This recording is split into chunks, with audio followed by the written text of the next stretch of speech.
साथ ही ब्लॉक अध्यक्ष हमारी यहाँ की मीडिया के प्रभारी चयनिका जी, पहलवान जी, शिवकरण भाई, मनीष जी हमारे साथ आए और सबसे इम्पॉर्टेंट आप जो लोकतंत्र के चौथे स्तंभ हैं। मेरा सौभाग्य कि मैं आपके शहर में आया हूँ। आप जो वास्तव में पत्रकारिता करते हैं शहर में और पत्रकारिता को जिंदा रखते हैं, मेरा सौभाग्य कि मैं आपके सामने रूबरू हुआ। मैं भी एक मैगज़ीन का पहले चीफ एडिटर रहा, कहीं ना कहीं फुल स्टॉप कॉमा चेक करने की मेरी भी आदत रही है। बहुत अच्छा लगा। और जैसे ही चयनिका जी ने कल मुझे कहा, उन्होंने कहा हम पाली ज़रूर जाएंगे, चाहे जोधपुर जाएँ कि नहीं जाएँ। क्षमा चाहूँगा, थोड़ा सा लेट है, विलम्ब है। सबसे पहले तो मैं पाली की इस पवित्र भूमि को, यहाँ के तमाम देवी देवताओं को, यहाँ की भूमि देवता को, यहाँ के तमाम स्वतंत्रता सेनानियों को, यहाँ के तमाम हमारे जो भी प्रबुद्ध लोग रहे हों, आज हमारे बीच में नहीं रहे हों, किसी भी पार्टी से रहे हों, सभी को मैं कांग्रेस पार्टी की तरफ से सर झुका के नमन करना चाहूँगा। साथ चुनाव की बेला है और चुनाव भी एक दिवाली के बाद दूसरे फेज में चला गया है, जिसको हम बहुत त्वरित ताबड़तोड़ चुनाव कहते हैं कि चुनाव प्रचार जो है वो बहुत स्पीड पे आगे बढ़ रहा है। दोनों पार्टियां सीधी लड़ाई में हैं, कांग्रेस और भाजपा। 5 वर्षों तक हमारा शासनकाल रहा, अशोक गहलोत जी मुख्यमंत्री रहे। हमने तमाम योजनाएं जनता की भलाई के लिए, प्रदेश की भलाई के लिए, राजस्थान के विकास और उत्थान के लिए तमाम योजनाएं हमने 5 साल में चलाई। हो सकता है कहीं त्रुटि भी रही हो हमसे, लेकिन इतना ज़रूर मैं कहूँगा कि राजस्थान का जो विकास का मॉडल है और जो तमाम योजनाएं राजस्थान में आई, आज पूरा देश, जिसको मरुभूमि कहते थे पूरा देश के भाई, आज पूरा देश राजस्थान से सीख रहा है। चाहे वो भीलवाड़ा मॉडल कोरोना का रहा हो और चाहे विकास दर 3.1% से बढ़कर 11 से ऊपर चली गई हो, चाहे वो लंपी वायरस में गायों में केवल एकमात्र राजस्थान राज्य था जिसने गायों की सुध ली। गौशालाओं की हालत मुझे लगता है राजस्थान में आज भी बेस्ट है। पहला राज्य था जिसने इतने जिले बनाए, इतनी नई तहसील बनाई, कमिश्नरेट बनाए। पहला राज्य था जिसने सैकड़ों स्कूल और कॉलेज बनाए। पहला राज्य था जिसने हर जिले में मेडिकल कॉलेज की स्थापना की। पहला राज्य था जिसने महंगाई की मार को कम करने के लिए कहीं ना कहीं 500 रुपये का सिलेंडर और चिरंजीवी योजना शुरू करके हेल्थ के क्षेत्र में एक क्रांतिकारी कदम उठाया। और आज बाकी राज्य भी उसी दिशा में चल रहे हैं। 25 लाख का बीमा और 10 लाख का बीमा, तमाम चीज़ें जो ऐसी रही। 500 रुपये का सिलेंडर, कोई हिम्मत नहीं कर रहा था कि इस तरह से योजना सफल होगी। राजस्थान को देख के ही छत्तीसगढ़ और कर्नाटक और हिमाचल ने भी इसी दिशा में कदम बढ़ाए। और आज हालत ये है कि बीजेपी भी मजबूर है, उनको भी समझ आया है कि 30 लाख करोड़ का जो एक्साइज का घोटाला आप लोगों ने किया, कि जनता की जेब से निकाला, राज्यों को उसका हिस्सा नहीं दिया और पूरा का पूरा केंद्र सरकार अपने पल्ले में लेकर चली। डीजल और गैस को, ये तमाम चीज़ें ऐसी रही जिसकी वजह से आज हम इस लोकतंत्र के चौथे स्तंभ के सामने हैं कि वे हमारी योजनाओं में जो अच्छाइयाँ हों, आलोचना करना आपका अधिकार है, कमियां निकालना जर्नलिज्म का पहला कर्तव्य है। लेकिन फिर भी हम निवेदन करने आए हैं कि आपके माध्यम से जनता तक हम अपनी बात पहुंचाएं कि जो जो अच्छाइयाँ आपको, जो अच्छी चीज़ें लगी हों, उनको आप सब लोगों तक पहुंचाएं और आपके माध्यम से हम नतमस्तक होकर इस जनता के दरबार में वापस आए कि हमें वापस चुनिए, हमें वोट दीजिए, आपका वोट का अधिकार है, ताकि हम जनता की भलाई में आने वाले 5 वर्षों में भी और काम कर सकें। और उसके लिए हमने एक 7 गारंटी का एक पैकेज अपना दिया है, जिसके अंदर सबसे पहले जो गृह लक्ष्मी योजना है, उसमें 10,000 रुपये जो मुख्य गृहिणी होंगी उनको प्रति वर्ष मिलेंगे। आपदा से जो दुर्घटनावश बीमा है वो 15 लाख का रहेगा। पहले की योजनाएं यथावत चलती रहेंगी। गाय की सेवा, गोधन की सेवा, गौशालाओं को बढ़ाना, उनकी गुणवत्ता को बढ़ाना, वो चलते हुए उसमें हम एक नई चीज़ हमने जोड़ी कि 2 रुपये किलो हम गोबर भी लेंगे, उसको खाद में कन्वर्ट करेंगे, उसको हम कहीं ना कहीं जो गोबर गैस का प्लांट है उसकी तरफ करेंगे, और उसका जो धन आएगा, जो उसका पैसा आएगा, उससे गौ संवर्धन के साथ साथ बालिकाओं की पढ़ाई के लिए लैपटॉप और स्कूटी तक की हमने अपने जो 7 हमारे वचन हैं उसमें हमने रखे हैं। इंग्लिश मीडियम स्कूल्स की तो पहले भी बात रही, इंग्लिश मीडियम स्कूल्स हमारे पहले भी काफ़ी बने।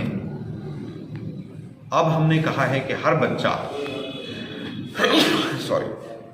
जो भी बच्चा पढ़ाई के क्षेत्र में जाएगा उसको इंग्लिश माध्यम की पढ़ाई की हम गारंटी लेकर चल रहे हैं कि हम उसको इंग्लिश माध्यम में इंग्लिश भाषा का ज्ञान हो, उसकी हम गारंटी लेकर आगे बढ़ रहे हैं। इसके आगे ओल्ड पेंशन स्कीम एक सबसे बड़ी चीज़ है कि जिस तरह से केंद्र की सरकार और तमाम राज्यों की सरकारों ने ओल्ड पेंशन स्कीम को लागू नहीं किया, ओल्ड पेंशन स्कीम पर आज भी केंद्र सरकार और भाजपा नकारात्मक है, नेगेटिव है। हमने कहा कि हम ओल्ड पेंशन स्कीम को कंटिन्यू करेंगे। ओल्ड पेंशन स्कीम की वजह से हमारे जो सरकारी कर्मचारी हैं वृद्धावस्था में जाकर उनकी जीवन की गुणवत्ता पर सीधा सकारात्मक प्रभाव पड़ता है और कहीं ना कहीं उनका जीवन यापन सरल होता है। एक हमारा ऐसा वादा है, ऐसी गारंटी है, मैं समझता हूँ ये पूरा देश इसको फॉलो कर रहा है और मोदी सरकार ने भी इसके ऊपर विचार विमर्श और चिंतन करने के लिए कहीं ना कहीं राजस्थान के इस मॉडल ने विवश किया है। उसके बाद 500 रुपये में जो गैस का सिलेंडर है वो 1.04 करोड़ लोगों को और आगे इस योजना को हम बढ़ाएंगे ताकि जो महंगाई की मार है उससे हम कहीं ना कहीं निजात दिला सकें। तमाम आर्थिक, शैक्षणिक, सामाजिक विकास के साथ साथ राजस्थान का मान सम्मान तमाम योजनाओं से बढ़ा है और आज पूरा देश राजस्थान की तरफ इतने बड़े ज्योग्राफिकल ड्राईलैंड एग्रीकल्चर के क्षेत्र में जिस तरह से तमाम विकास के पहिए घूमे हैं, आज पूरा देश इस मॉडल को देख रहा है और आगे भी फॉलो करने की इच्छा जाहिर कर रहा है। दुर्भाग्य है, हम बहुत पॉजिटिव कैंपेन चाहते हैं। हम चाहते हैं कि अगर हमसे कोई कमी रही हो तो उसको हम अगले 5 साल में सुधारेंगे, लेकिन भाजपा आज भी पूरी तरह से नकारात्मक राजनीति कर रही है। भाजपा के जो लोग प्रवासी तौर पर यहाँ पर आ रहे हैं, उनके तमाम मुख्यमंत्री, प्रधानमंत्री और तमाम केंद्रीय मंत्री, वो झूठ के धरातल पर नकारात्मकता फैला रहे हैं और कहीं ना कहीं राजस्थान को बदनाम करने का काम कर रहे हैं।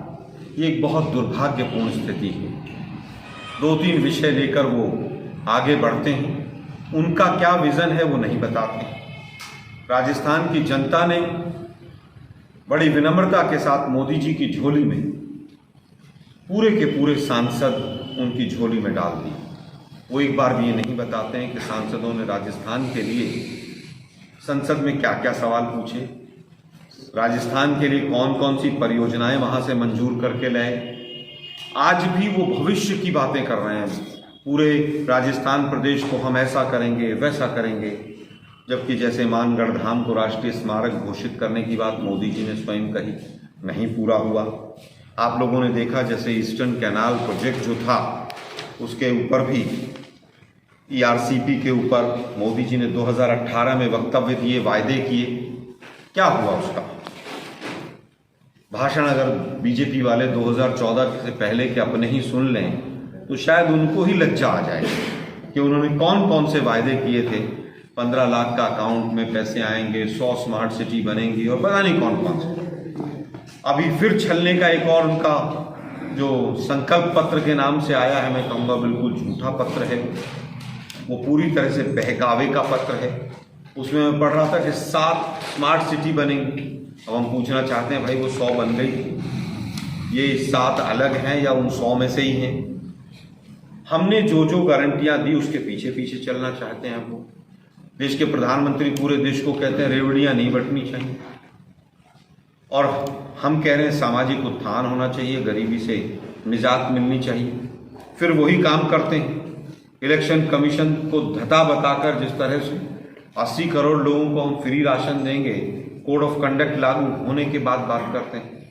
किसानों की जो सम्मान निधि है जिसमें पूरी तरह से छलावा है, 16.5 करोड़ किसान हिंदुस्तान में हैं। पहली बार जब सम्मान निधि दी तो 13.5 करोड़ों को दी।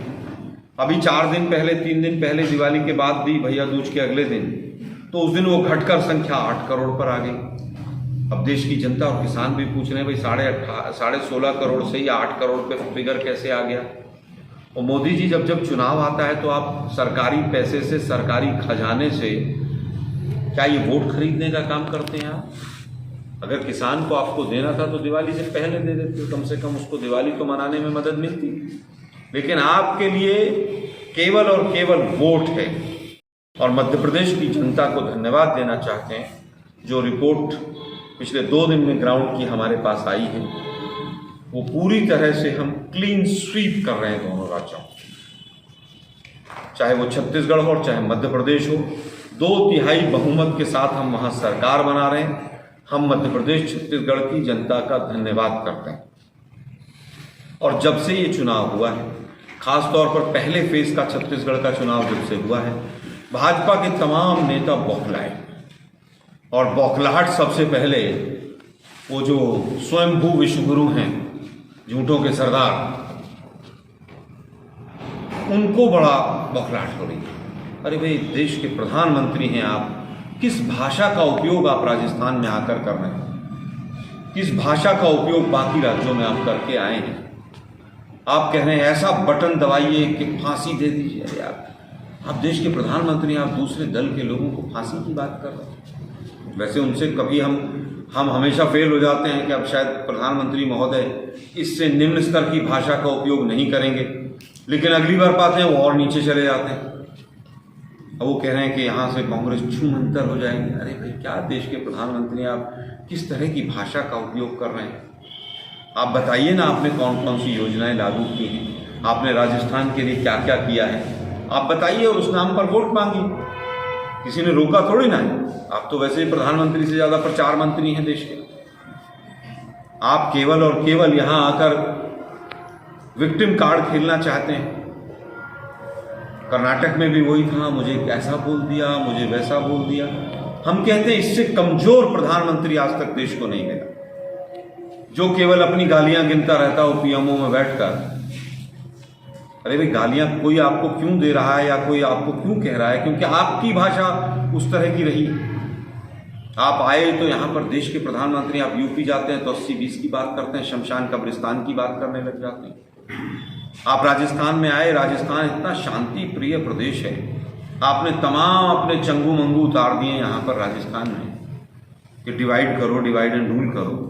आप क्यों करना चाहते हैं भाई? कोई बुलडोजर की बात कर रहा है, कोई कुछ बात कर रहा है। हम कह रहे हैं कि आप आए हैं, दूसरे राज्यों के मुख्यमंत्री, आपका स्वागत है राजस्थान की इस पवित्र धरा पर, लेकिन आप ये बता दीजिए कि जो राजस्थान की सरकार कर रही है, आप अपने राज्य में कब करेंगे जाकर? उसकी कोई बात नहीं करता। यूपी में, आसाम में 500 रुपये में सिलेंडर आप कब देंगे? आप ये बताकर जाइए ना कि हमने वहां पर ये कर दिया और यहाँ हम ये करेंगे। देश के प्रधानमंत्री कन्हैया लाल पे बोल रहे हैं। हम तो कह रहे हैं आप स्वतंत्र हैं, आप कुछ भी बोल सकते हैं। फिर शायद बाद में लोगों ने समझाया होगा कि साहब वो तो हत्यारे तो हमारे भाजपा के कार्यकर्ता ही थे, और जो फाइलें थी वो तो एनआईए उठा कर ले गई, जांच तो एनआईए कर रही है। अशोक गहलोत सरकार ने तो मुआवजा भी दे दिया और बच्चों को नौकरियां भी दे दी। फिर मोदी जी अब 2-3 दिन से थोड़ा सा उस मुद्दे पर बैकफुट पर हैं, शांति से बात करते हैं, कभी लाल डायरी की बात करते हैं। अरे भाई, आप देश के प्रधानमंत्री, आपके मंत्री और उनके बच्चे जो हैं वो कनाडा में गांजे की खेती करा रहे हैं, अफीम की खेती करवा रहे हैं। आपका वहां ध्यान नहीं जाता। आपकी ईडी के डायरेक्टर को सुप्रीम कोर्ट कह रहा है कि 5 साल तक वो गैर संवैधानिक तरीके से बैठा रहा। ईडी और सीबीआई के लोग रिश्वत लेते पकड़े जा रहे हैं। ईडी के लोग 15 लाख रुपए लेते हुए जयपुर के अंदर पकड़े गए। शाम दाम दंड भेद विश्व गुरु ने सब चल लिया, लेकिन राजस्थान की जनता पूरी तरह से अडिग खड़ी हुई और वो कह रही है कि कमल का फूल हमारी भूल पहले हो गई थी, अब नहीं होगी। मैंने लगभग 10-12 जिलों में ग्राउंड रियलिटी को देखा। पूरी तरह से राजस्थान कांग्रेस में है, वोटर साइलेंट है, वोटर वोट दे रहा है। वोटर को पता है अगर गलती से भी बीजेपी की सरकार आ गई तो ओपीएस जाता रहेगा। वोटर को पता है कि जो मुझे करीबी से लड़ने के लिए 500 रुपये में सिलेंडर दे रहे हैं, मैं उनको नहीं हराऊंगा।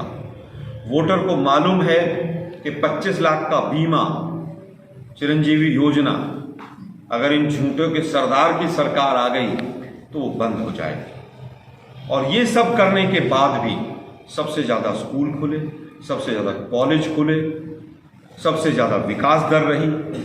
अनएम्प्लॉयमेंट रेट 36.5 से घटकर 26.5 पर आ गई, लगभग 10% कम हो गई। मुझे लगता है कि तमाम विकास के जो रास्ते हैं, पहिए हैं, वो हमने खोले हैं और केंद्र सरकार ने राजस्थान को भरपूर सहयोग देने के बाद भी उपेक्षित रखा है। सारे सांसद जिताने के बाद भी मोदी जी ने राजस्थान के लिए कुछ नहीं किया है। आज आ रहे हैं अब वो हिंदुत्व की बात भी करेंगे, बहकावे की बात भी करेंगे, वो राम मंदिर की भी बात करेंगे, वो 80-20 की भी करेंगे, वो पाकिस्तान की भी करेंगे, झूठ भी बोलेंगे, क्योंकि उनके ब्लड में, डीएनए में ये सारी चीज़ें पूरी तरह से रची बसी हुई। हमने कहा आप सकारात्मकता के धरातल पर आइए, चुनाव लड़िए, लेकिन उस पर वो कहीं पर भी टिकने को तैयार नहीं।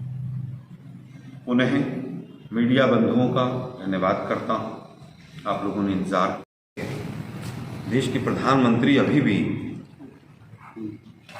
हिंदुत्व और हिंदुत्व के खिलाफ भावनाएं भड़काकर चुनाव लड़ना चाहते हैं। ये देश का दुर्भाग्य है। उनके लिए सभी जातियां, सभी धर्म बराबर होने चाहिए। 140 करोड़ लोगों का प्रतिनिधित्व कर रहे हैं। एक राज्य में आपके पास कुछ कहने को नहीं है तो आप भावनाओं को भड़काने के लिए आ रहे हैं। हम तो पूछना चाहते हैं, विभिन्न राज्यों में विभिन्न सरकारें दुर्गा पूजा के पंडालों को भी पैसे देती हैं, तमाम चीज करती हैं। क्या राजस्थान में कहीं पर भी किसी भी रूप में कोई भेदभाव हुआ? नहीं हुआ। लॉ एंड ऑर्डर को मेंटेन करने के लिए अगर कोई नियम बनाए जाते हैं, क्या उसका राजनीतिक फायदा उठाना चाहिए? क्या गणेश जी के विसर्जन का अगर उनकी सरकार होती है, महाराष्ट्र में दिन फिक्स कर दिए जाएं कि भी भीड़ ना हो, ट्रैफिक कंजेशन ना हो, तो उसको क्या माना जाए? देश के प्रधानमंत्री आज इस धरातल पर चले गए हैं। अभी तो देखिए, कहीं ऐसा ना कहते हैं कि यहाँ अगर अशोक गहलोत जी की कांग्रेस की सरकार रिपीट हो गई तो पाकिस्तान में पटाखे फूटेंगे। अभी 2 दिन पहले जिस दिन चुनाव था, मध्य प्रदेश के गृह मंत्री ये वक्तव्य दे रहे हैं। लेकिन अब जनता देश की इनको समझ चुकी है, बेनकाब हो चुके हैं। वो अलग बात है, इनकी खाल इतनी मोटी है, इतनी आसानी से असर होता नहीं है। लेकिन फिर भी मैं कहूँगा कि देश की जनता, खासतौर पर राजस्थान की जनता शांति प्रिय है और वो इन बहकावों में, इस तरह के भाषणों में नहीं आएगी। 2014 से ही शुरू करें, लैंड एक्विजिशन बिल हो, चाहे फूड सिक्योरिटी बिल हो, चाहे पेगासस का मामला हो, चाहे राफेल का मामला हो, चाहे कोरोना का विषय रहा हो, चाहे कोरोना के समय पर वैक्सीनेशन का विषय रहा हो, कोई भी विषय रहा हो, अगर सबसे मुखरता से ज़्यादा किसी ने पार्टी ने विरोध किया तो उसका नाम कांग्रेस है। माननीय राहुल गांधी जी ने हर समय पर चिताया है। और महंगाई की रैली जयपुर में सबसे बड़ी हुई थी, क्योंकि हमें दिल्ली में परमिशन नहीं दी गई थी, याद होगा आप लोगों को। तो हमने तमाम मुद्दों को उठाया। इतना ज़रूर है कि यहाँ पर हम सत्ता पक्ष में थे और सबसे बड़ा जो हमने इनकी जो विसंगतियाँ थी, समाज को बांटना, आर्थिक विषमताओं को बढ़ाना, अडानी के विषय को उठाना, शेल कंपनीज के विषय को उठाना, पीएम केयर्स फंड के विषय को उठाना, किसानों के मुद्दे को उठाना, 3 काले कानूनों पर लड़ाई लड़ना, इन सब चीज़ों को लेकर 4,500 किलोमीटर के करीब भारत जोड़ो यात्रा निकाली, वो भी कांग्रेस ने निकाली। और उसका सबसे लंबा कार्यकाल जो रहा अवधि, वो राजस्थान में हमने भरसक प्रयास किया।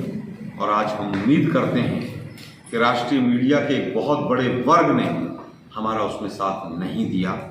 छोटे पत्रकार, छोटे चैनल्स, छोटे अखबार, क्षेत्रीय अखबार, छोटे जिलों के पत्रकार, मैं समझता हूँ उन्होंने देश के लिए ज़्यादा अच्छा काम किया। राष्ट्रीय स्तर पर या तो उनकी मजबूरी रही या लालच रहा। जिस तरह का विपक्ष को सहयोग मिलना चाहिए था वैसा नहीं मिला। बड़ी मुझे जहाँ तक इन्फॉर्मेशन है, यहाँ पर जोधपुर के अंदर जिलाध्यक्षों ने और तमाम कमेटियों ने, सब सीनियर लोगों ने बैठकर एक रेजोल्यूशन पास किया कि अशोक गहलोत जी जिसको भी टिकट देना चाहते हैं उसको दे सकते हैं। उसके बाद किसी की व्यक्तिगत कोई आकांक्षा रही, चुनाव से पहले इस तरह की चीज़ें होती हैं। फिर भी दुखद है, हमारा एक भी कार्यकर्ता जाना हमारे लिए क्षति है। बीजेपी से भी बहुत लोग कांग्रेस में आए, परसों ही जयपुर में 100-150 लोगों ने ज्वाइन किया, रोज़ ज्वाइन कर रहे हैं। फिर भी हमारे लिए कुछ ना कुछ दुखद है। और टिकट का ये रहा कि इस बार सबको ही लग रहा है कि सरकार रिपीट कर रही है। यही कारण है कि 50-50 टिकटार्थी एक सीट पर हो गए। टिकट एक ही व्यक्ति को मिल सकता है। इतना बड़ा प्रदेश है, विधानसभा ही 100-100 किलोमीटर लंबी है। कई बार नाराज़गी भी हो जाती है, लेकिन उसको हमने काफ़ी हद तक लोगों से बात करके समझाया बुझाया है। और अभी वर्तमान में चाहे वो शीर्ष नेतृत्व हो, चाहे जयपुर का नेतृत्व हो, चाहे जिलों का नेतृत्व हो, वो एक बहुत बड़ी ताकत के रूप में एक होकर चुनाव लड़ रहा है। हमारी सरकार आ रही है, इसमें कहीं कोई दो राय नहीं। अभी भी 2 दिन पहले मैंने देखा, इकट्ठे भी थे, और आज 6 सभाएं हैं, 2 सभाओं में इकट्ठे रहेंगे। मुझे नहीं लगता कहीं पर दूरियां हैं, और एकजुट होकर चुनाव लड़ रहे हैं। हम मुद्दों पर चुनाव लड़ रहे हैं, और मुद्दे ऐसे हैं हमारे जिनकी बीजेपी के पास काट नहीं है। बीजेपी सरेंडर कर चुकी है। बीजेपी के तमाम कार्यकर्ता शांत बैठ गए हैं। कैंडिडेट्स केवल झूठ का सहारा लेते हुए घूम रहे हैं। हाँ, मध्य प्रदेश में 2 सुरक्षाओं की बात हुई। वहाँ पर यहाँ जैसे वकीलों के लिए कानून बना, मध्य प्रदेश में पत्रकार और वकील दोनों के लिए किया है। अभी हमारा विस्तृत घोषणा पत्र आने वाला है 1-2 दिन में। कल ही इस पर चर्चा हुई, और पूरी उम्मीद है कि पत्रकारों की सुरक्षा के जुड़ा हुआ इसमें मैनिफेस्टो में आएगा। मैंने स्वयं रखा कि देखिए, दिल्ली, नोएडा, जयपुर, बड़े शहरों के पत्रकार तो फिर भी कहीं ना कहीं एक दायरे में काम करते हैं। छोटे शहरों में ट्रैवलिंग भी ज़्यादा है, रात बेरात है, सर्दी है, गर्मी है, बरसात है, और हर तरह के लोगों को कवर करना पड़ता है। उनकी सुरक्षा के लिए होना चाहिए। मुझे पूरी उम्मीद है कि 1-2 दिन में जब विस्तृत इस पर हमारा पत्र आएगा तो उसमें ज़रूर होगा, और मैं इसको आज पुनः फिर याद करूँगा।